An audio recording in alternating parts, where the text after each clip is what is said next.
Allahabad high court bar association के चुनाव को लेकर के कल मतदान है, जिसको लेकर आज सहगर्मा गहमी बढ़ी हुई है। आपको बता दें कि इस वक्त हमारे साथ मौजूद हैं सुमित कुमार श्रीवास्तव जी, जो कि संयुक्त सचिव प्रशासन पद को लेकर के अपने आप को भावी उम्मीदवार मानते हैं। आइए इनसे बात करते हैं और इनकी रणनीति को जानने का प्रयास करते हैं और जानते हैं आखिर किन मुद्दों को लेकर के अधिवक्ताओं के बीच आ रहे हैं। नमस्कार, मैं सुमित कुमार श्रीवास्तव हाई कोर्ट का अधिवक्ता हूँ और 13 साल यहाँ पर प्रैक्टिस में हो चुकी है और मैं सिविल और क्रिमिनल दोनों की वकालत करता हूँ। मैं अधिवक्ताओं के बीच में पिछले 3 सालों से संघर्षरत हूँ और संयुक्त सचिव प्रशासन के पद पर लड़ रहा हूँ। मेरा क्रमांक संख्या 10 है और जिन मुद्दों की आप बात कर रहे हैं, मैं विगत 3 सालों से, चाहे वह ई फाइलिंग का मुद्दा हो, कोरोना के समय में बहुत सारे अधिवक्ता ई फाइलिंग के बारे में जानते भी नहीं थे। मैंने खुद जो है यूट्यूब पे वीडियो बनाया और वीडियो बनाने के बाद जो है वो सर्कुलेट किया, जिससे करीबन 5000 अधिवक्ता लाभान्वित हुए।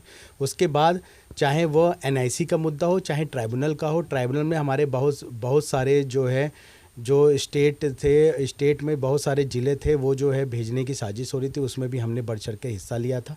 और एनआईसी जो कि प्रमुख मुद्दा इस समय उच्च न्यायालय में चल रहा है, क्योंकि आम अधिवक्ता चाहता है कि उसके केस जो है वो दाखिल करने के बाद उसका डिस्पोजल हो जाए। उसका बहुत बड़ा रुझान जो है अलाउ होने में और डिसमिस होने में नहीं रहता।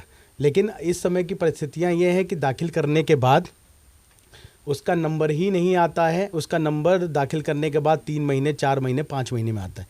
तो पहले सेक्शन के हाथों में सब कुछ होता था, अब वो सारी की सारी चीज़ें जो है एनआईसी के हाथों में। और एनआईसी के पास जो भी कर्मचारी हैं वो इन सब चीज़ों का ध्यान नहीं देते। यहाँ तक कि डेट फिक्स मुकदमे भी, जो कि बहुत बड़ी चीज़ है कि कोर्ट ऑर्डर, न्यायालय ऑर्डर कर रही है कि आपका 12 तारीख को डेट फिक्स है, 12 तारीख को डेट फिक्स मुकदमे भी नहीं आ पा रहे, जिसकी वजह से न्याय की हानि हो रही है, अधिवक्ता के हितों की हानि हो रही है। और जो आम अधिवक्ता है वो इसी से अपनी रोजी रोटी बसर और अपने परिवार वालों को चलाता है, जो कि डिस्पोजल नहीं हो पा रहा है। आए दिन उनको अपने केसों में नो ऑब्जेक्शन देना पड़ता है, जिससे एक वकील हट के दूसरे वकील हट जाते। इस चीज़ को भी सेक्शन में व्याप्त भ्रष्टाचार को, एनआईसी को, लिस्टिंग को, इस चीज़ों को प्रमुखता से मैंने उठाया है और इसमें कुछ का निराकरण भी हुआ है और मैं हमेशा अधिवक्ता हित में प्रयत्नरत हो रहता हूँ। अच्छा, तो अधिवक्ताओं को लेकर के कभी आपने भूतपूर्व कोई लड़ाई लड़ी है? अधिवक्ताओं के लिए पूरा हाईकोर्ट अधिवक्ता समाज जानता है कि ट्राइब्यूनल की लड़ाई बहुत बड़ी लड़ाई थी। मैंने बढ़ चढ़ के हिस्सा लिया था। ई फाइलिंग के मुद्दे में मैंने उनकी मदद की थी। यहाँ तक कि किसी मुद्दे को लेकर अगर हड़ताल और इन सब चीज़ें विषय जो कि अधिवक्ता हित में है, उस पर भी बहुत अच्छे से पार्टिसिपेट लेते हैं और ये पहले से 4-5 साल से अधिवक्ता हित में लड़ते आ रहे हैं। ई फाइलिंग की आपने बात की, ई फाइलिंग मतलब वो पूरी तरीके से डिजिटल हो गया। उस बीच ऐसे कुछ अधिवक्ता होंगे जो पुराने ज़माने के होंगे, जो शायद एंड्रॉयड फ़ोन यूज़ ही ना कर पाते होंगे, तो उनके साथ क्या समस्या आई और उनको आपने कैसे मतलब उसमें ढालने का प्रयास किया? उसमें ये समस्याएं आई कि अचानक जो है कोरोना के कारण अधिवक्ताओं की एंट्री उच्च न्यायालय में बैन थी और अचानक ये आया कि आपकी सारी की सारी चीज़ें जो है डिजिटल सिग्नेचर के माध्यम से ई फाइलिंग में अब हाईकोर्ट में दाखिल होगी।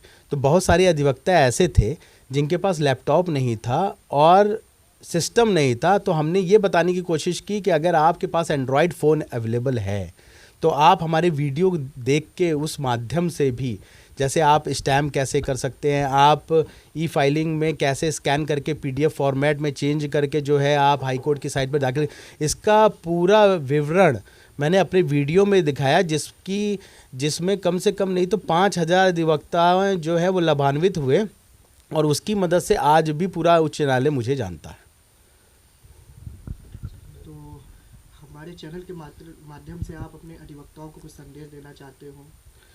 मैं सारे अधिवक्ता भाइयों, उच्च न्यायालयों को ये संदेश देना चाहता हूँ कि मैं सुमित कुमार श्रीवास्तव संयुक्त सचिव प्रशासन के पद पर खड़ा हूँ और मेरा क्रमांक संख्या 10 है और मैं पिछले 3 साल से आपके लिए संघर्षरत हूँ और यह साल मेरा 4था साल है और मैं यह चुनाव आपके स्नेह, मत और आशीर्वाद से ही जीत सकता हूँ। इसलिए मुझे जो है इस पद पर चुने। धन्यवाद।